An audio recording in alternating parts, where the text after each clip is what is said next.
ব্যাঙের নৃত্য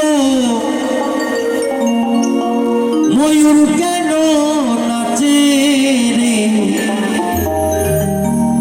কি তামাশা দেখিলাম আমি রে। মরা নদীটা কোথায় আছে? এই নদীর নাম কি? বলছে সাপের মাথায় ব্যাঙের নৃত্য। এ কোন সাপ আর কোন সাপের মাথায় কোন ব্যাঙ নাচে? সাপ খায় ব্যাঙকে ধরে, কিন্তু এই বাউলের কথায় সাপের মাথায় উঠে ব্যাঙ নৃত্য করে। এটা বাউলের তত্ত্বগান, অনেক বড় ডিপের গান। মরা নদীর চরে সর্বের মাথায় ব্যাঙের নৃত্য ময়ূর কেন নাচে রে কি তামাশা দেখিলাম আমি রে হায় রে কি তামাশা দেখলাম আমি রে।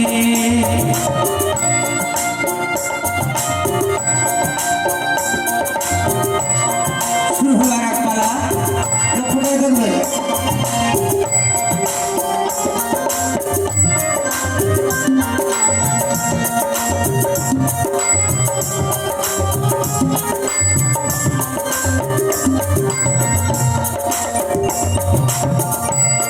ওরে পাগল মন,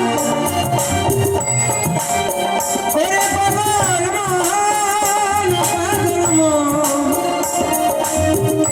ও পাগল মন, বলিয়া যে তোরে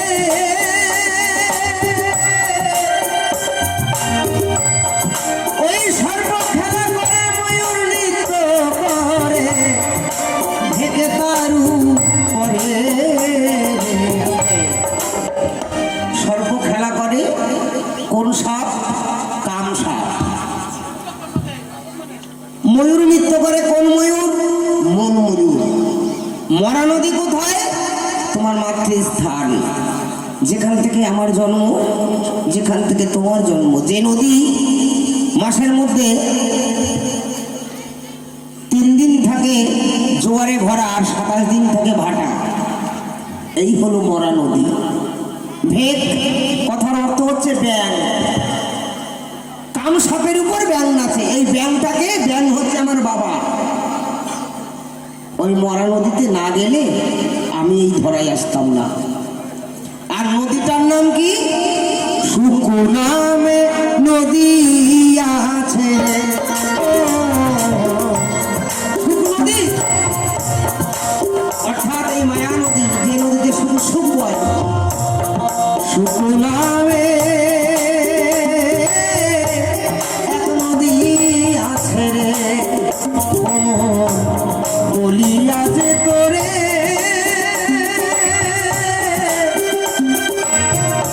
ওই কোন সর্ব খেলা করে ময়ূর নৃত্য করে ঢেকে তারু করে।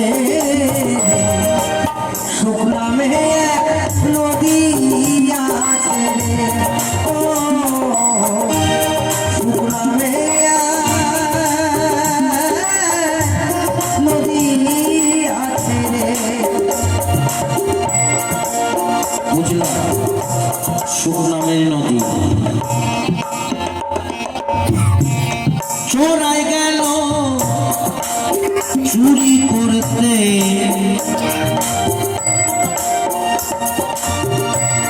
বাড়ির মালিক পড়লো ধরা। চোরাই গেল চুরি করতে মালিক পড়লো ধরা। হাইকোর্টে বিচার হলো, হাকিম 3 জন মরা রে কি তামাশা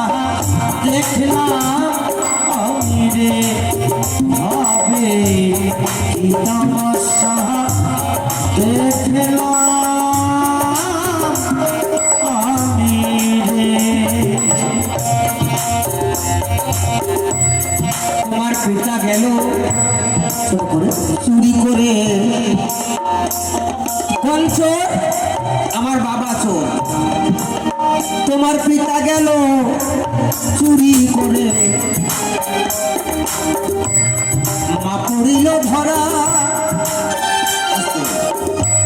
বাবা চুরি করে ধরা পড়ে কে? বাড়ির মালিক। অর্থাৎ যে বাড়ি চুরি করে সেই বাড়ির মালিক ধরা পড়ে। বাড়ির মালিককে আমার মা। এই চোর পুলিশ যদি খেলা না হতো জগৎ তৈরি হতো না, তুমিও আসতে পারতে না। পলাটুক খেলা বলে, কি বুঝলে? খেলেছো? কোনোদিন খেলেছো পলাটুক খেলা? টুকি এই খেলা। চোরকে আমার বাবা, বাড়ির মালিককে আমার মা। পিতায় গেল চুরি করে, মায়ের ভান্ডে পড়লো ধরা। এই হাইকোর্টেতে বিচার দিল, জ্ঞান বুদ্ধি বিবেক তিনজন মোরা। যখন চুরি করা হয় অর্থাৎ চোর পুলিশ খেলা হয়, তখন জ্ঞান বুদ্ধি বিবেক প্রত্যেকের মধ্যে বর্তমান এই তিনজন মরা থাকে, অর্থাৎ কোনো জ্ঞান থাকে না। যদি এই তিনজনের একজন সজাগ থাকতো আমি এই পৃথিবীর বুকে আসতে পারতাম না। এই সৃষ্টির জন্য এইগুলোকে মরা রাখতে হয় এবং মরাই থাকে সেই সময়। জ্যান্ত থাকে কাদের? রসিক মহাজন যারা, তাদের ধারে কাছে আমরা যেতে পারবো না। তারা হচ্ছে মহাপুরুষ, তারাও যায় খেলা করে, কিন্তু নিজের পিতৃত্বটাকে বজায় রাখে। সৃষ্টি করবার জন্য নয়, আত্মাকে তুষ্টি করবার জন্য। আর আমরা যাই কি কারণে? সৃষ্টি করবার জন্য। এই বদকর্তা বললেন পিতায় গেল চুরি করে, মায়ের ভান্ডে পড়লো ধরা। হাইকোর্টেতে বিচার দিল, দেখো জ্ঞান বুদ্ধি বিবেক তিনজন মোরা। শুকনামে নদী আছে রে, ও শুকনামে নদী আছে রে।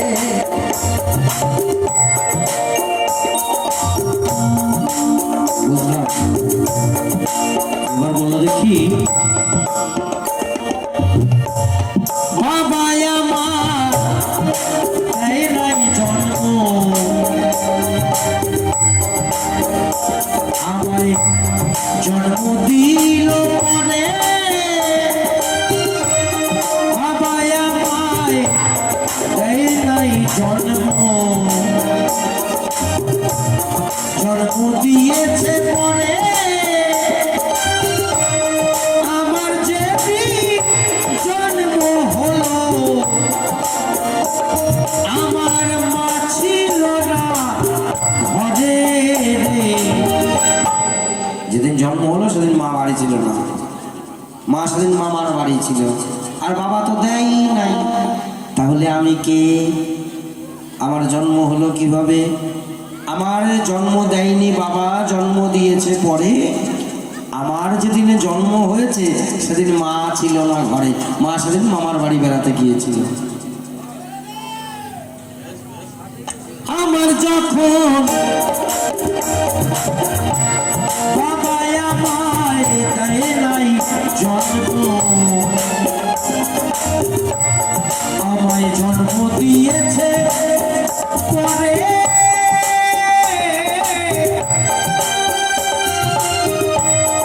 আমার যেদিন জন্ম হলো, মা ছিল না ঘরে। কি তামাশা দেখলাম রে, ওরে কি তামাশা দেখলাম আমি রে। বড় বংশ চলে গেছে, দারুণ বংশ তোমার। বাবায় জন্ম দেয় নাই, আর একজন জন্ম দিয়ে গেছে, কিন্তু বাবার কাজ করে গেছে, বাবার কষ্ট কম হয়েছে। তুমি দারুণ বংশের ছেলে। সীতা গেল আমি ওর কথা বলি না, শাস্ত্র দিয়ে প্রমাণ দিই। রামায়ণটা খুললে দেখা যায় সীতা গেল জল ভরিতে ওই সরজ নদীর তীরে, লোভের রাত পাইয়া ওই মুনি কুশের সৃষ্টি করে। পঞ্চম মাস গর্ভবতী অবস্থায় রামচন্দ্র সীতাকে বনবাসে দিলেন, নিয়ে এলেন কে? লক্ষ্মণ। রাখলেন কোথায়? বাল্মীকির তপবনে। বাল্মীকি মুনির কাছে সীতা থাকে। একটা সন্তান হলো, যার নাম রাখা হলো লব, রামচন্দ্রের সন্তান। সীতা জল ভরতে যাবে, ঘরে জল নেই। মুনির কাছে বলে যাচ্ছে যে বাবা আমার ছেলেটাকে একটু দেখো, ঘরে জল নেই, আমি জল আনতে যাচ্ছি। মুনি ছিল ধ্যানমগ্ন। সীতা জল আনতে গেছে, পিছন পিছনে ওই গুটি গুটি গুটি গুটি পায়ে মায়ের পিছু পিছু লব চলে গেছে। মুনি ধ্যান ভেঙে দেখে যে তার সন্তান নেই। সীতা আসলে কি জবাব দেবে? সঙ্গে সঙ্গে পাশে ছিল কুশ গাছ, কুশ গাছ দিয়ে কমণ্ডলের জল দিয়ে মৃত সঞ্জীবনী মন্ত্র দিয়ে লবের আকৃতি আর একটা সন্তান তৈরি করলেন, যার নাম হচ্ছে কুশ। ওই কুশকে যদি বলা হয় এ কুশ তোর বাবার নাম কি, বলতে পারবে না, কারণ রামচন্দ্র তোর বাবা না। ওই কুশের যখন জন্ম, পিতায় জন্ম দেয় নাই, জন্ম দিল পরে, পর বলতে বাল্মীকি মুনি। আর কুশের যখন জন্ম হলো, মা ছিল না ঘরে, কোথায় ছিল? নদীতে জল আনতে গেছিল। এই তোমার উত্তর। সীতা গেল জল ভরিতে সরজ নদী তীরে, লোভের হেনা পাইয়া ওই মুনি কুশের সৃষ্টি করে। সুনামে এক নদী আছে রে, ও সুনামে এক নদী আছে রে। বুঝলাম তুমি রামায়ণটা পড়েছো, কিন্তু এবার আমি রামায়ণ থেকে কব না, আর মহাভারতের থেকেও কব না। এবার আমি আমার মতো কব। এইবার বলো দেখি।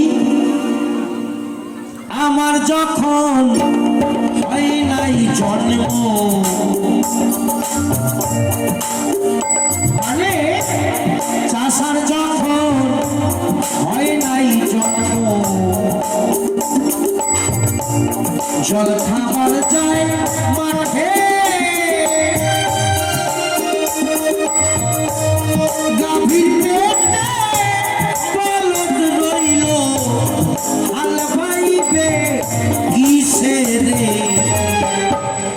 চাষার জন্ম হয়নি, কিন্তু চাষার জন্য জল খাবার মাঠে চলে গেছে। আর গাভীর পেটে বলদ, বলদ না হলে চাষ হবে? তুমি তো রামায়ণ খুলে বলে দিলে, আমার এইটা যদি ক্ষতি পারো তাহলেই বসবো। চাষার যখন হয় নাই জন্ম, জল খাবার যায় মাঠে, গাভীর পেটে বলদ রইল, হাল পাইবে কিসে রে।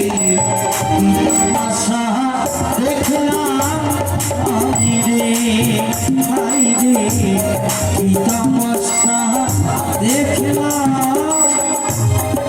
আমি রে।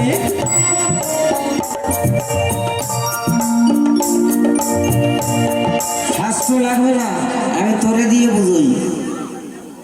ওর যখন জন্ম হয়নি জলখাবার মাঠে, অর্থাৎ চাষার যখন জন্ম হয় না জলখাবার মাঠে, এ প্রত্যেক ঘরে ঘরে হয়। তোর ঘরে হয়েছে, আমার ঘরে হয়েছে। কেমন? তোরে দিয়ে বুঝই। তোর যখন হয় নাই জন্ম, জলখাবার গেল মায়ের বক্ষে।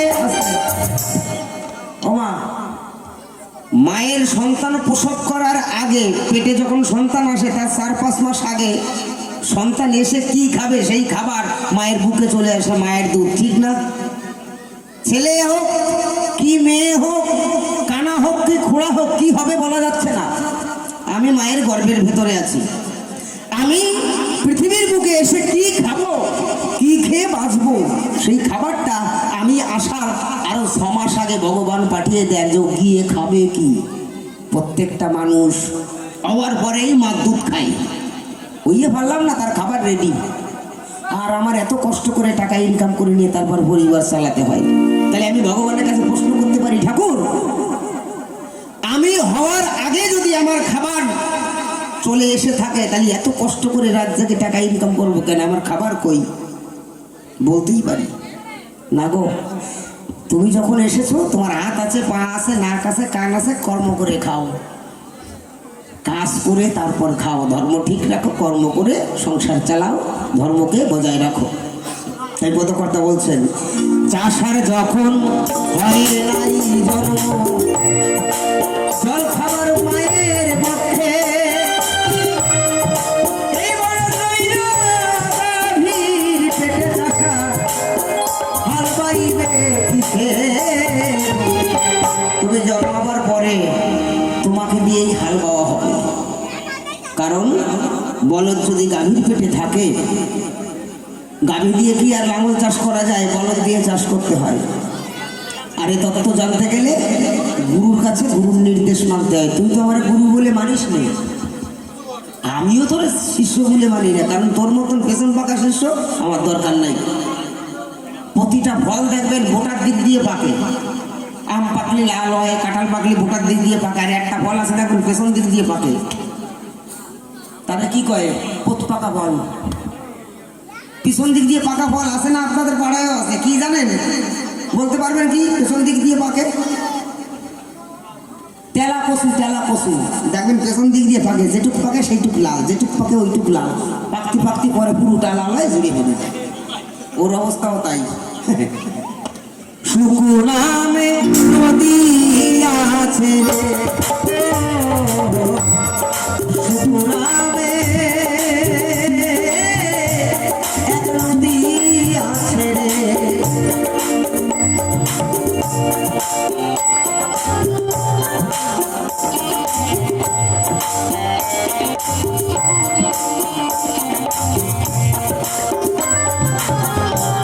সকালবেলা দেখা শোনা, দুপুরবেলা বিয়ে, সকালে হলো দেখা শোনো, দুপুরবেলা বিয়ে, সন্ধ্যাবেলা বউটা এলো, ছেলে কোলে নিয়ে রে। কি প্রোডাকশন! বলছে সকালে দেখাশোনা, দুপুরে বিয়ে, আর সন্ধ্যেবেলা বউ ছেলে কোলে করে দিয়ে আসে। সকালবেলা দেখাশোনা, দুপুরবেলা বিয়ে,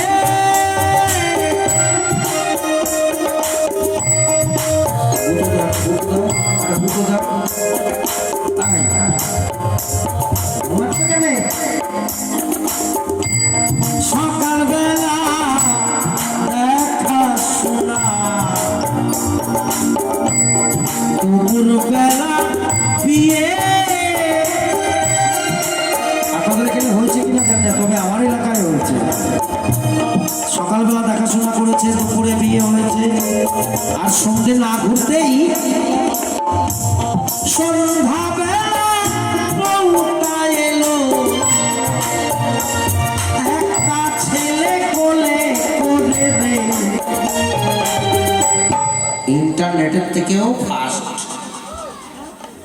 কি তামাশা দেখলাম আমি রে, ও রে কি তামাশা দেখলাম আমি রে।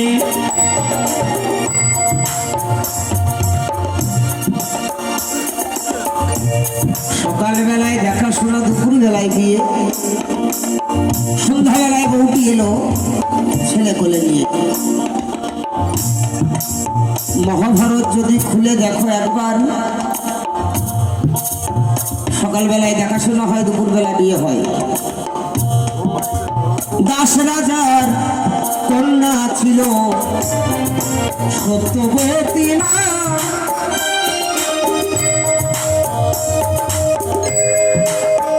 দাস রাজার কন্যা ছিল ও তার সত্যবতী না।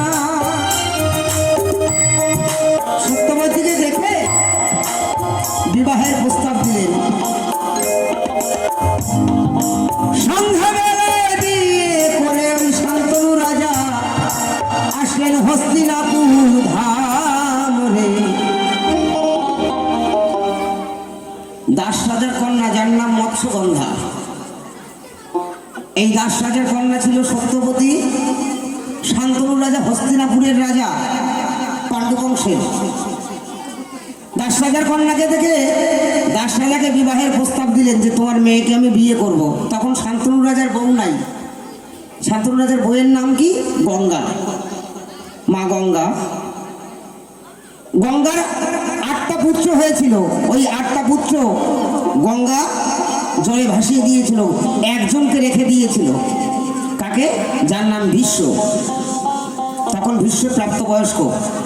দাস রাজা বললেন যে না, আপনার অনেক বয়স আর আমার মেয়ের বয়স অনেক কম, আর আপনার সঙ্গে আমার মেয়ের বিয়ে দেব না। বলছে কেন?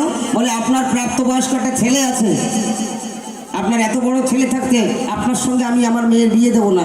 যদি বলেন আপনার ছেলের সাথে বিয়ে দিতে পারি। কিন্তু শান্তনু রাজা তার সঙ্গে না, উনিই বিয়ে করবে। বলছে না, আমার মেয়ে আপনাকে দেওয়া যাবে না। শান্তনু রাজা মুখ কালো করে যখন হস্তিনাপুরে ফিরলেন, ভীষ্ম জানতে পারলেন বাবার মুখ কালো কেন। বাবার একটা মেয়েকে দেখে পছন্দ হয়েছে, আমার মা করবে তাই। তাই পিতাকে সন্তুষ্ট রাখবার জন্য ভীষ্ম তখন ভীষণ প্রতিজ্ঞা করলেন যে বাবা চিন্তা করো না, যে দ্বার পরিগ্রহ করে আমি একবার এই পৃথিবীর বুকে এসেছি, আমি যতদিন বাঁচবো জীবনে কোনোদিন ওই দ্বারের মুখদর্শন করবো না, অর্থাৎ জীবনে কোনোদিন বিয়েই করবো না। ভীষ্ম কোনোদিন বিয়ে করেনি। ভীষ্ম নিজে বাবাকে নিয়ে গিয়ে সকালবেলা দেখাশোনা কমপ্লিট, দুপুরবেলা বাবাকে বিয়ে দেয় ওই দাস রাজার মেয়ের সঙ্গে। বিয়ে দিয়ে ওই দাস রাজার মেয়ের অর্থাৎ তার নতুন মায়ের কোলে বসে হস্তিনাপুর আসে। মহাভারতের ঘটনা। সুখ নামে নদী আছে রে, বলি আছে তোরে, সর্প খেলা করে ময়ূর নৃত্য করে, ঢেকে দারু করে। সুখ নামে নদী আছে রে, সুখ নামে নদী আছে রে, সুখ নামে নদী আছে রে। যে সুখ নদী বাইতে গিয়ে আমাদের মরণ হয় প্রতিনিয়ত, প্রতিদিন, প্রতিক্ষণে। তাই এই সুখ নদীতে সুখ করতে গেলে গরু ধরতে হয়। সুখ হবে কিন্তু পতন হবে না। তাই সুখ নদী হলো মায়া নদী, যে নদী থেকে মাতৃস্থানে, যে নদী দিয়ে আমার আসা যাওয়া, এর নামই হলো কাম নদী অর্থাৎ মায়া নদী।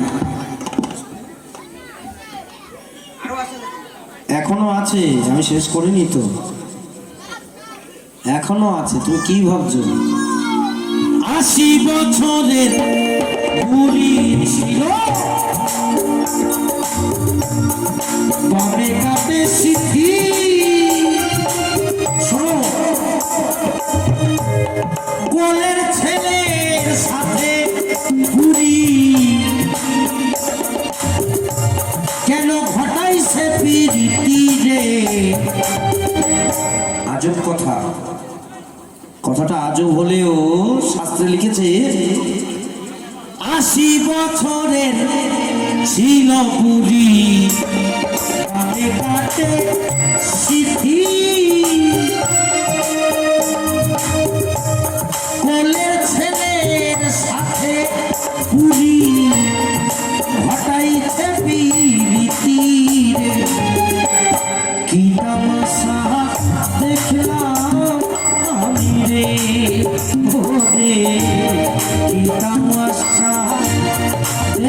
দেখলাম হবে রে। বলো 80 বছরের বুড়ি হলো মহামায়া,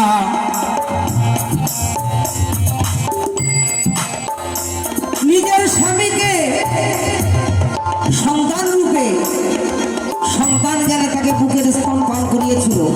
এই হচ্ছে মা এবং সন্তানের ভালোবাসা। 80 বছরের এক ওই বুড়ি ছিল, নাম মহামায়া। আগেই বলেছি কোলের ছেলের সঙ্গে পীড়িত করেছে কে? এই মা মহামায়া, নিজের স্বামীকে নিয়ে সন্তান জ্ঞানে। আর একজন আছে, শুনে রাখো আস্তে, এটা রামায়ণ খুললে পাওয়া যাবে। আর আগেরটা বললাম কালিকা পুরাণে। রামায়ণ খুললে কি পাওয়া যায়?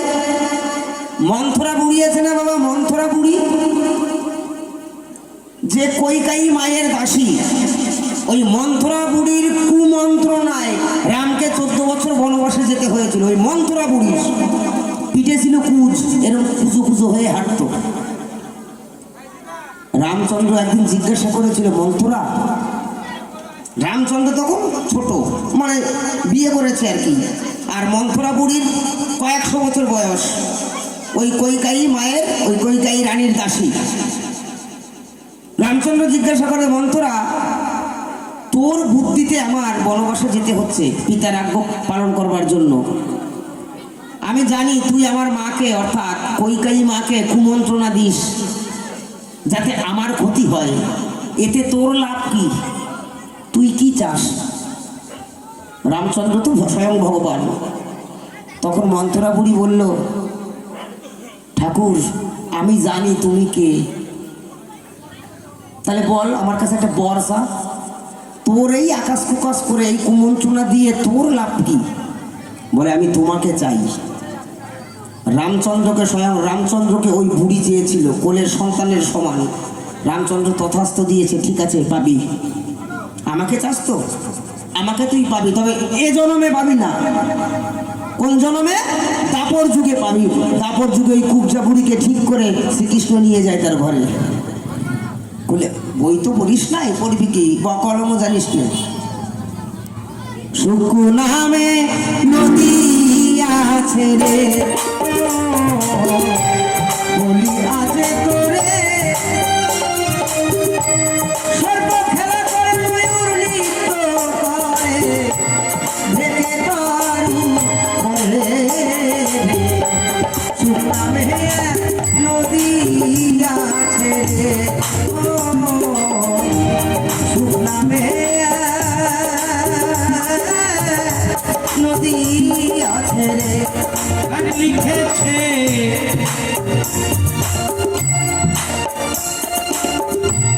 গান লিখেছে হালিম মিয়া,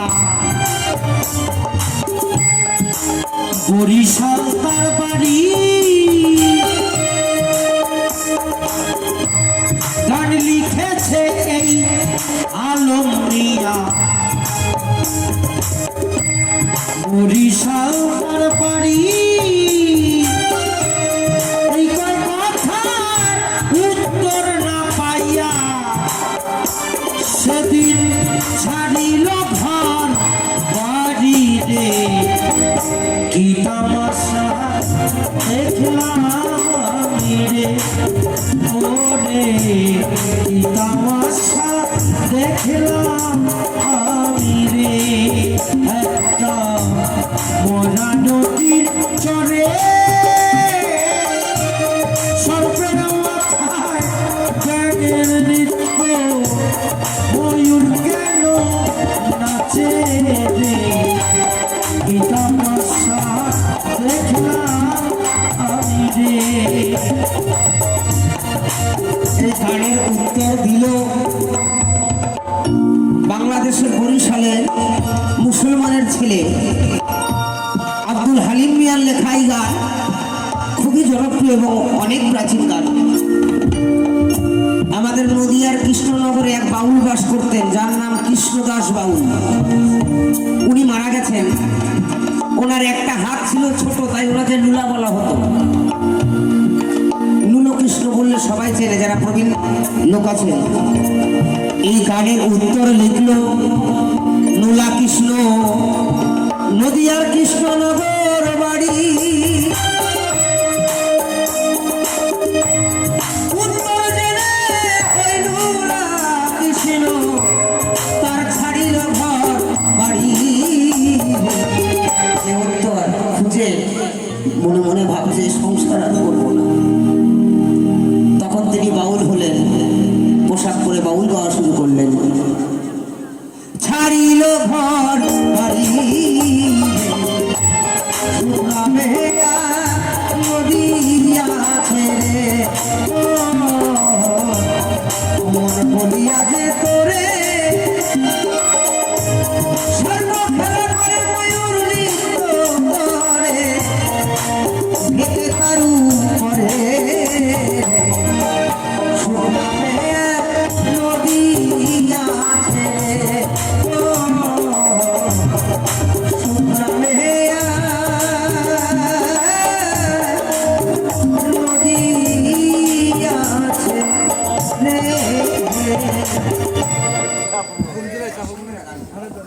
ধন্যবাদ। তো এবারে মঞ্চে আসবে